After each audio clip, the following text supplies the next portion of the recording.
Thanks for the replay, mate.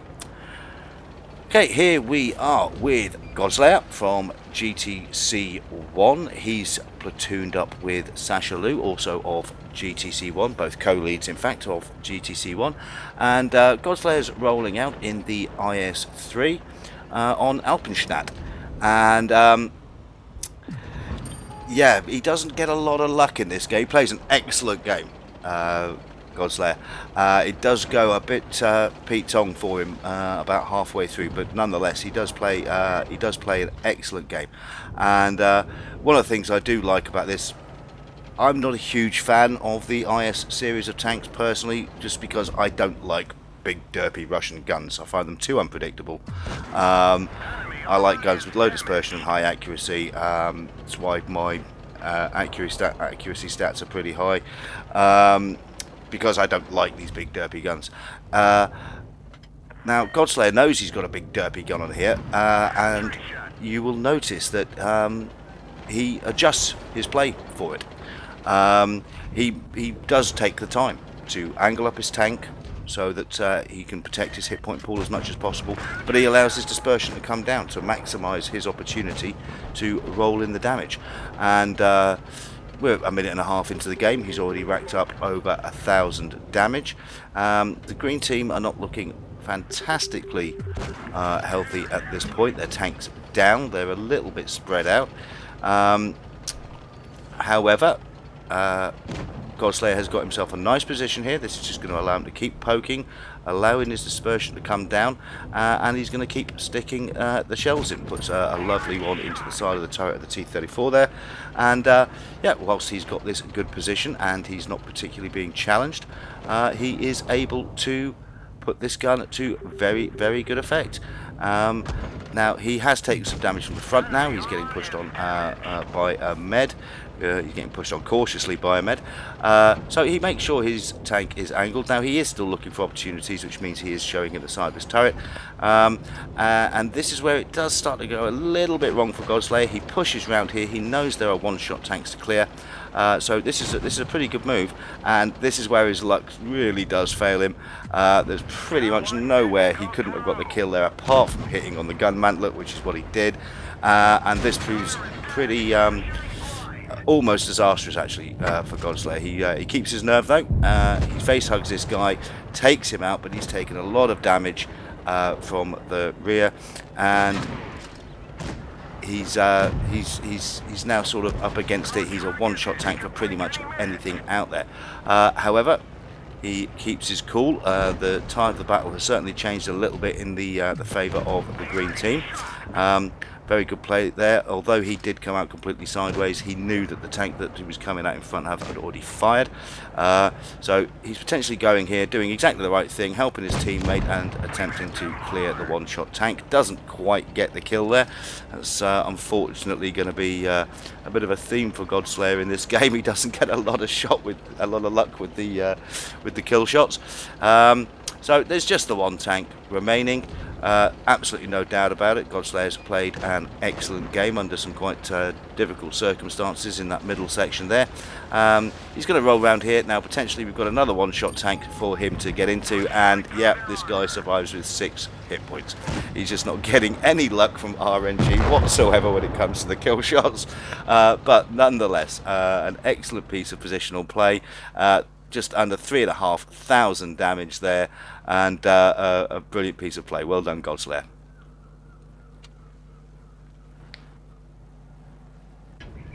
And finally, we have an absolutely cracking game from Frost 136. Another co-lead of GTC1. I'm very lucky with the co-leads that I have to say. And he's rolling around. He's platooned up with Godslayer, who was just in our last game, and he's rolling out in the E75. And it was a tank that Frost did struggle with initially when it was a stock tank, but he ploughed on. He worked it, kept working it, managed to get the tank fully upgraded, and I'm happy to say now he's finally got his E100 that he has been absolutely desperate to get his hands on, so at some point we'll definitely platoon up together with Frost and his E100. I'll probably take the mouse for that one actually. We'll do a bit of armoured bullying together. And yeah, he's running out here on Rockfield, and one thing that is just absolutely outstanding in this game, as you're going to see over the coming minutes, is just how cool-headed Frost plays this. He really does come under quite immense pressure, and he plays it absolutely beautifully. So the Greens have split the team somewhat, and they've also split their heavies somewhat.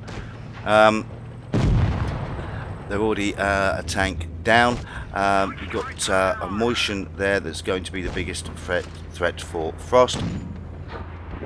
Now he's already managed to put one shot through his cupola, and he knows he has multiple tanks in front of him, so he's maintaining his position.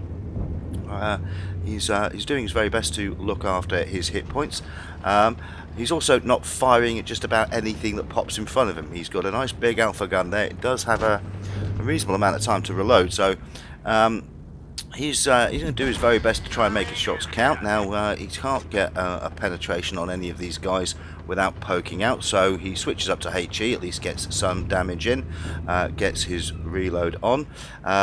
Doesn't quite manage to get his sight onto the med moving out of the way there, but keeps his cool, keeps his gun loaded, and he's now just having a look at his next potential target. So he's going to change focus now and potentially look to engage guys either across the valley here, or look to push on the Leopard here. Gets a nice shot into the side of the Leopard, angles up his tank, gets a bit of a wiggle on, and is rewarded for his troubles with a nice bounce there. So he's now decided to reverse back into his original position, and he's going to try and take on the Motion here. However, first of all, his teammate is being pushed, so great play from Frost there, helps out his platoon mate, gets the guy cleared, and now both of them can go forward and engage the Motion. However, as you can see, this is not looking particularly great for the green team. They are tanks down. The Motion here has still got more than half of his hit points. The other flank has been completely cleared by the red team, so there are now tanks on their way over. So clearing the Motion here as quickly as possible is an absolute priority. Now, unfortunately, Godslayer here, he's going to get cleared. Frost is now already getting pushed on his flank, and it's a 4-on-1. He's in a very, very tough position. Now, he's looked after his hit point pool very, very effectively, and he's going to need it. Now, his first priority here has obviously got to be to remove the biggest threat, and that is the Motion. So he's going to try and get around here as fast as he can and get this guy cleared. Unfortunately, RNG says no on that one, and he doesn't get the clear with that shot, which does mean he is going to be taking some more damage from the tank to his rear. However, he sticks to his guns, keeps Motion in his sights, gets him cleared, and now he's able to attempt to re-angle his tank. Now the Leopard here is an absolute turkey. How on earth a medium tank with that turn of speed and that type of gun allowed an E75 to just turn round in front of him and angle up? I don't know. He really should have been pushing Frost's flanks there and trying to get behind him, but he doesn't. So he's going to allow Frost to simply keep turning his tank, angle up to the multiple tanks to his front, and ultimately that is not going to help Mr. Leopard out at all there. He really did miss an opportunity by staying static, and Frost manages to get him cleared. Now there's Tiger 2 coming up on Frost.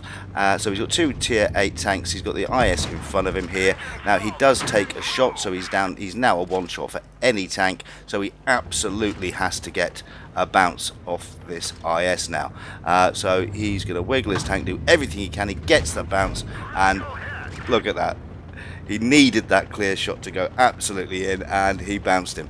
Absolutely terrible RNG for Frost there, but he keeps working at it. Cool under pressure. He just keeps working at it. He finally gets the clear on the IS there, and Yep, so he's now down to a 1-on-1. I must admit, when he bounced that shot, I thought it might be over for him, but Tiger 2 is taking his sweet time to get up here, which has allowed Frost to angle up again. He puts a beautiful one into the lower plate there, draws another bounce. He's bounced over 3,000 damage in this game now, and Frost is going to beat him on the reload. He stays cool, doesn't go for the lower plate, goes for the cupola, sticks one straight in and clears the last guy up. Over 5,000 damage, over 3,000 bounces, 5 kills, a well-deserved ace mastery, top gun, high caliber, steel wall, all the rest of the toys. Just an absolutely outstanding game from young Frost there. Probably one of the best I've ever seen him play. Just a real pleasure to watch that game. Thanks very much for the replay, buddy. Anyway, boys and girls, I'd like to thank our contributors, Bob's Tank 123, Godslayer and Frost 136. Thank you all for watching the videos and supporting the channel, and as always, good hunting and bye for now.